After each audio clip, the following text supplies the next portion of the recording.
હૈદરાબાદમાં મેઘરાજાનું રૌદ્ર સ્વરૂપ જોવા મળી રહ્યું છે। ભારે વરસાદના કારણે આખું શહેર જાણે કે પાણીમાં ગરકાવ થઈ ગયું છે। લોકોનું જનજીવન સંપૂર્ણપણે થંભી ગયું છે। શહેરમાં ઠેર ઠેર પાણી ભરાઈ જવાથી રસ્તાઓ નદીમાં ફેરવાઈ ગયા છે।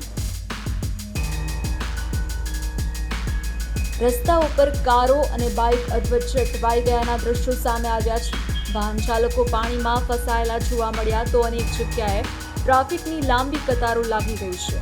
સ્થિતિ એટલી ખરાબ છે કે રસ્તાઓ પર વાહનો કાચબાની ગતિએ ચાલી રહ્યા છે।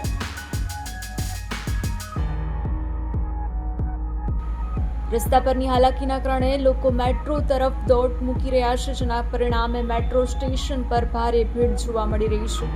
તંત્ર દ્વારા ઇમરજન્સી ટીમોને એલર્ટ કરવામાં આવી છે, જેઓ રસ્તાઓ પરથી પાણી અને અવરોધો દૂર કરવા માટે સતત પ્રયત્નશીલ છે।